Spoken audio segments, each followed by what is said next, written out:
नमस्कार साथियों, आपका एक बार फिर से स्वागत है आपके अपने यूट्यूब चैनल भारतीय पाठशाला पर। हम बात कर रहे थे कक्षा 12 के राजनीति विज्ञान, जिसमें हमने अध्ययन किया था वैश्वीकरण के बारे में यानी समकालीन विश्व में राजनीति, जिसमें अध्याय नंबर 7 वैश्वीकरण के बारे में यानी 1 से लेकर 7 अध्यायों के बारे में हमने चर्चा की थी। आज हम बात करेंगे, एक और पुस्तक है कक्षा 12 में राजनीति विज्ञान की स्वतंत्र भारत में राजनीति। इस पुस्तक में जितने भी अध्याय दे रखे हैं उनका सटीक एवं विश्लेषणता के साथ अध्ययन करेंगे। तो आप हमारे चैनल के साथ इसी प्रकार बने रहे और हमारे चैनल को शेयर, लाइक, सब्सक्राइब, कमेंट करते रहे।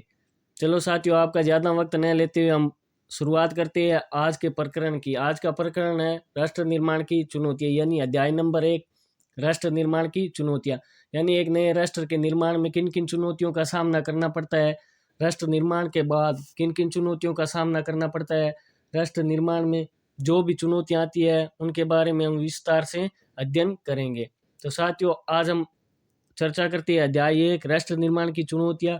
चुनौतियाँ जानने से पहले इसके परिचय के बारे में जानते हैं कि इस अध्याय में क्या दे रखा है। इस अध्याय में हम लोग हिंदुस्तान के आज़ाद होने के तुरंत बाद हिंदुस्तान को कितनी मुश्किलों का सामना करना पड़ा उनके बारे में जानेंगे। यानी इस अध्याय में हिंदुस्तान आज़ाद होने के बाद और आज़ाद होने के बाद किन किन मुश्किलों का, किन किन चुनौतियों का सामना करना पड़ा उसके बारे में जानेंगे। आज़ाद होते ही दो देशों का निर्माण हो जाता है, यानी हिंदुस्तान आज़ाद होते ही क्या हो जाता है, दो देशों का निर्माण, एक देश पाकिस्तान और दूसरा हिंदुस्तान, इन दो देशों का निर्माण हो जाता है। ये सबसे बड़ी परेशानी है। यहाँ पर अलग अलग जाति, यानी सबसे बड़ी परेशानी क्या है, यहाँ पर अलग अलग जाति धर्म परंपरा को मानने वाले लोग थे। यानी अलग अलग जाति धर्म परंपरा को, जिस प्रकार देखो, हिंदू, मुस्लिम, सिख, ईसाई। हिंदू हिंदू धर्म को मानने वाले थे, मुस्लिम मुस्लिम समुदाय से या मुस्लिम संप्रदाय को मानने वाले थे, सिख सिख संप्रदाय को मानने वाले थे, ईसाई ईसाई धर्म को मानने वाले लोग थे। इनके विचार भी क्या थे, अलग अलग थे, जिनको एक करना एक बड़ी चुनौती थी। यानी इन सभी को, अलग अलग जाति और धर्म के लोग हैं, इनको एक करना ये क्या थी, बहुत ही बड़ी चुनौती थी। सबसे बड़ी चुनौती राष्ट्रीय एकता और अखंडता थी। यानी सबसे बड़ी चुनौती क्या थी, राष्ट्रीय एकता और अखंडता। इनके बारे में हम लोग विस्तार पूर्वक पढ़ेंगे, इनके बारे में जानेंगे। साथियों, सबसे पहले हम बात करते हैं राष्ट्रीय एकता। यानी राष्ट्रीय एकता क्या है, देश में अलग अलग विचारों और विभिन्न आस्थाओं के होते हुए भी आपस में प्रेम। यानी देश में अलग अलग विचार रखने वाले लोग हैं, ये स्वाभाविक बात है कि सभी लोगों के विचार एक जैसे नहीं हो सकते। यानी इनके विचार है, लोगों के विचार क्या हो गए, अलग अलग हो गए। अलग अलग संप्रदाय के लोग हैं, उनके विचार भी क्या हो गए, अलग अलग हो गए। और अलग अलग धर्म के लोग हैं, उनकी आस्था भी अलग अलग होगी। होते हुए भी आपस में क्या रखना, प्रेम रखना। यानी अलग अलग विचार रखते हुए, अलग अलग आस्था रखते हुए भी उनके विचार क्या होना, एक होना, आपस में क्या होना, प्रेम होना और एकता, एक साथ मिलकर रहना, भाईचारा कायम रखना। यही क्या कहलाती है, राष्ट्रीय एकता कहलाती है। यानी एक देश में अलग अलग विचारों और विभिन्न आस्थाओं के होते हुए भी आपस में प्रेम, एकता और भाईचारा रखना, ही क्या कहलाती है, राष्ट्रीय एकता। यानी राष्ट्र के लिए सभी प्रकार के धर्मों के, आस्थाओं के, विचारों के लोग हैं, वो एक होकर एक साथ मिलजुल कर कार्य करें, वही क्या है, राष्ट्रीय एकता है। अब हम बात करते हैं अखंडता के बारे में। वह जो कभी खंडित ना हो, अखंडता वह है जो कभी क्या न हो, खंडित न हो, अर्थात जिनको बांटा ना जा सके। यानी इसको क्या न किया जा सके, किसी के साथ साझा न किया जा सके, शेयर न किया जा सके, को अखंडता कहा जाता है। या जो एक बार मिल जाए तो उसको कोई तोड़ ना सके। यानी अखंडता वह है जो एक बार प्राप्त हो जाए उसको तोड़ा ना जा सके। यानी एक बार मिलने के बाद जिसको तोड़ा नहीं जा सकता, वो क्या कहलाती है, अखंडता कहलाती है। साथियों, यदि हमारे द्वारा दी गई जानकारी आपको पसंद आ रही है तो आप हमारे चैनल को subscribe, like, share and comment जरूर करें। यदि आप हमारे चैनल पर पहली बार विजिट कर रहे हैं तो आप सब्सक्राइब बटन को जरूर प्रेस करें, इसी के साथ बेल आइकन प्रेस करें, ताकि आने वाली वीडियो है उसकी सूचना सबसे पहले आपको प्राप्त हो सके। साथियों, आगे हम बात करते हैं कि भारत की आज़ादी। भारत की आज़ादी सन 1947 के 14-15 अगस्त की मध्य रात्रि को क्या हुई, हिंदुस्तान को आज़ादी मिली। यानी 14-15 अगस्त 1947 की मध्य रात्रि को भारत क्या हुआ, स्वतंत्र हुआ। भारत की जनता इसी क्षण का क्या कर रही थी, प्रतीक्षा कर रही थी। यानी प्रत्येक व्यक्ति, भारत में निवास करने वाला हर एक व्यक्ति चाह रहा था कि भारत क्या हो, स्वतंत्र हो। यानी इसी क्षण की क्या कर रहा था, प्रतीक्षा कर रहा था भारत। पहले प्रधानमंत्री यानी भारत की आज़ादी के बाद भारत के प्रथम प्रधानमंत्री कौन थे? जवाहरलाल नेहरू थे। जवाहरलाल नेहरू भारत के प्रथम प्रधानमंत्री बने, यानी स्वतंत्र भारत के प्रथम प्रधानमंत्री जवाहरलाल नेहरू। इसी रात संविधान सभा के एक विशेष सत्र को संबोधित किया गया, यानी इसी रात क्या किया गया? इस रात इन्होंने सभा के एक विशेष सत्र को संबोधित किया। किन्होंने? जवाहरलाल नेहरू ने एक विशेष सत्र को संबोधित किया। उनके द्वारा दिया गया प्रसिद्ध भाषण, यानी इनका यह भाषण है जो इनके द्वारा दिया गया प्रसिद्ध भाषण था।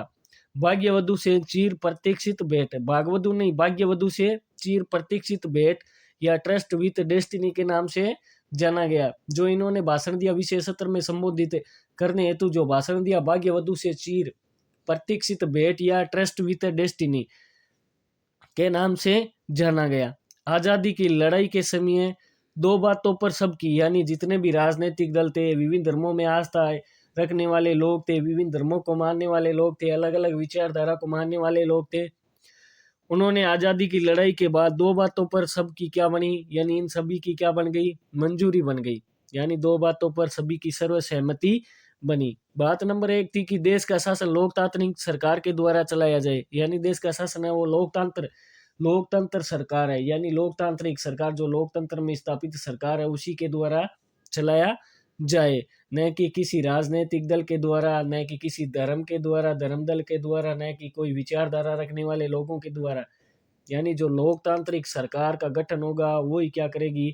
शासन संभालेगी, सबके भले के लिए काम करेगी, यानी सरकार है वो क्या करेगी? सभी के हित के लिए, भले के लिए कार्य करेगी। गरीबों और कमजोरों तथा किसानों का खास ख्याल रखा जाएगा। जो गरीब है, कमजोर वर्ग है, किसान वर्ग है, इनका क्या रखा जाएगा? विशेष है ख्याल रखा जाएगा। 1947 में जिन हालातों में भारत आजाद हुआ, शायद ही उस वक्त तक कोई भी देश ऐसी स्थिति में आजाद हुआ होगा। यानी जो स्थिति भारत की थी 1947 में, क्या है? भारत ने अंग्रेजों की बहुत ज्यादा गुलामी सही, तो शायद ही उस स्थिति में कोई देश है वो आजाद हुआ होगा। आजादी तो मिली, लेकिन आजादी के साथ क्या मिला? भारत को बंटवारा भी मिला। भारत और पाकिस्तान दो देशों का निर्माण हुआ। 1947 में जिन हालातों में भारत आजाद हुआ, शायद ही उस वक्त तक कोई भी देश ऐसी स्थिति में आजाद हुआ हो। आजादी तो मिली, लेकिन देश का बंटवारा भी क्या मिला? साथ में। भारत और पाकिस्तान दो राष्ट्र का निर्माण भी साथ में हुआ 14 अगस्त और 15 अगस्त को। चलो साथियों, आगे बात करते हैं। आजादी के बाद महात्मा गांधी जी ने कुछ कथन कहे हैं, यानी आजादी के 14 अगस्त की मध्य रात्रि को महात्मा गांधी जी द्वारा कहे गए कथन है, यानी महात्मा गांधी जी के कथन थे। 14 अगस्त 1947 को कोलकाता में महात्मा गांधी ने एक कथन कहा था।